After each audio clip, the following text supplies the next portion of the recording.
د مرګ له تیارې پکار دی دا په موږ ټولو باندې را روان دی په ټولو باندې دا مرګ را روان دی خو دا مرګ چې کله بیا په علماو باندې راشي دا مرګ چې کله بیا په علماو باندې راشي نو بیا یو څو خبرې د سوچ دي ځکه چې علما د عامو خلکو په شان خو نه دي علما د عامو خلکو په شان دي نه یو ګوره د سوچ خبره دا ده مرګ په علماو باندې راځي دلته یو فایده دا ده معنی دا چې څوک دې معاف کېږي نه یعنی که یو سړی دا وایي چې زه به ځان دینداره کړم او د مرګ نه به بچ شم دا نشي کېدی که یو سړی دا وایي چې زه به ډېر علم وکړم او د مرګ نه به بچ شم دا نشي کېدی مرګ به تاله راځي که ته دیندار او که ته بېدینه دا اوس ستا خپله مرضي ده چې ته په کوم حال کې دا مرګ غواړې هغه ستا خپل کار دی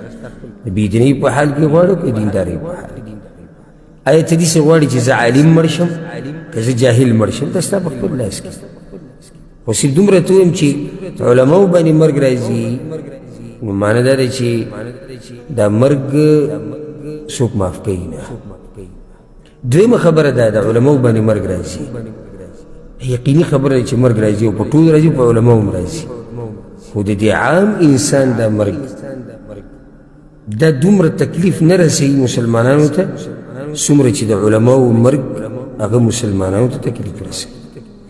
او څنګه به ورته تکلیف نه رسوي چې د کم مخلوق په باره کې الله وایي فاسألوا اهل الذکر ان کنتم لا تعلمون که چېرته تاسو ته د یو مسلې پته نه وي نو د دې علم د خاوندانو نه تپوس کوئ قرآن او حدیث باندې چې پوه د هغوی نه تپوس کوئ نو چې دوی باندې مرګ راشي دا د غم خبر نه دی هغه انسان باندې مرګ راشي چې الله تا ته ویلي دي چې کله تا ته پته نه وي ده ته واپس کېږي او په ده مرګ راشي او ته د هغه ځای له ورشې او د هغه ځای خالي پروت وي دا د غم خبر نه دی هغه انسانان چې د هغوی په باره کې بعضو علماو دا خبره کړې ده د دې آیت په تفسیر کې الله په قرآن کې څه وایي اولم يروا أنا نأتي الأرض ننقصها من أطرافها الله ویلي دوی نه ګوري دا خلک چې موږ راتګ کوو دې ځمکې ته او د دې اطرافونه او د دې غاړو نه دا ځمکه کمو الله وایي زه دا ځمکه د غاړو نه کموم دې په تفسیر کې علماء اقوال دي عبدالله بن عباس یو روایت دا دی وخرابها بموت علمائها وفقهائها وأهل الخير منها د ځمکې کمېده الله چې چې ځمکه کمومه نو د ځمکې کمېده دا دي د ځمکې ختمېده دا دي د ځمکې خرابېده دا دي چې د دې ځمکې نه د دې هغه علما واغستی شي هغه فقها پوه خلک ترې واغستی شي او نیکان خلک ترې والي نو دا د دې ځمکې ژوند کمیږي او امام مجاهد رحمه الله به وی د دې مطلب دا دی موت العلماء د ځمکې کمېده یعنی د علماو مرګ او ځکه یو شاعر څه ناشنا خبره کړې ده سبحان الله د علماو په باره کې الأرض تحيا إذا ما عاش عالمها متى يمت عالم فيها يمت طرف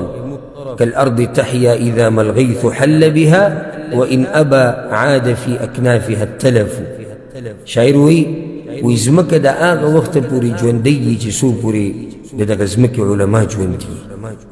ځمکه د هغه وخته پورې ژوندی چې څو پورې د دغه ځمکې علما ژوندي او وی چې کله تم یو عالم کمیږي نو د دې ځمکې هغه غاړې کمیږي کالارض تحیا اذا ما الغیث حل بها وی دا ځمکه باندې چې باران راورېږي نو دا ځمکه څه شي را ژوندی شي او چې کله دغه پرې نه راورېږي نو دا ځمکه چې ټوله خرابه شي نو دغه شان دا علما دي چې علما یي د دنیا باقي پاتې ده د علماو ختمېده د دې دنیا ختمېده دي نو د علماو مرګ د معمولي مه ګڼئ یو سړی مړ شو فلانې او علانې په مسلمانانو کې ښه سړی او یا دومره دینداره نه و مړ شو خبره ختمه شو خو د عالم خبره په دې ختمه نه شو چې مړ شو خبره ختمه شو نه یو داسې کس د دنیا نه لاړ چې د هغه د مرګ سره د دې دنیا ژوند کمیږي د هغه د مرګ سره د دې ځمکې د ژوند کمیږي او په دې دلیل څه دی یعنی حدیث کې دا راځي او متفق علیه حدیث په صحیح بخاري صحیح مسلم کې او د قیامت په علاماتو کې موږ تفصیلا دا ذکر کړو پیغمبر صلی الله علیه وسلم وی ان من اشراط الساعه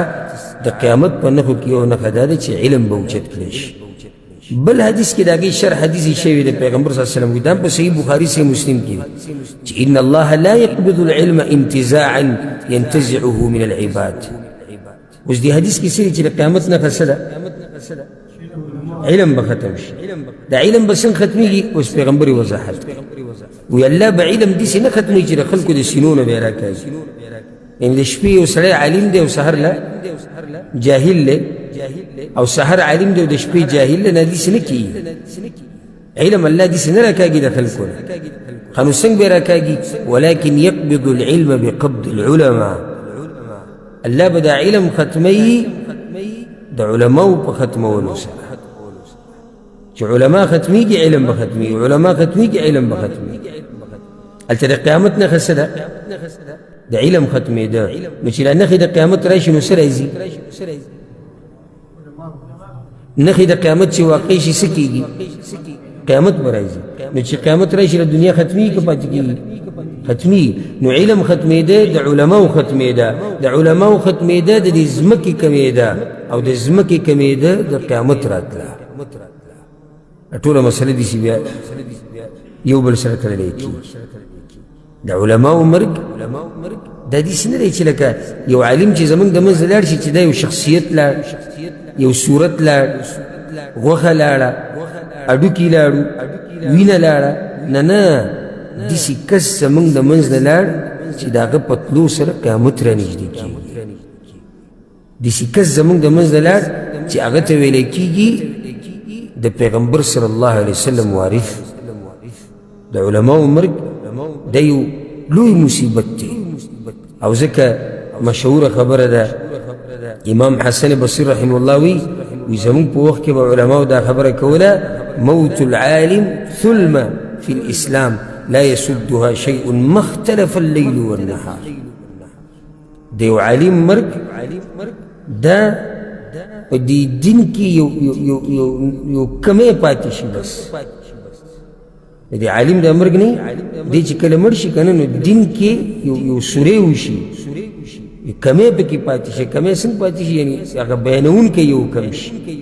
او دا بیا داسې کمی پاتې شي او دا ځای داسې خالي پاتې شي چې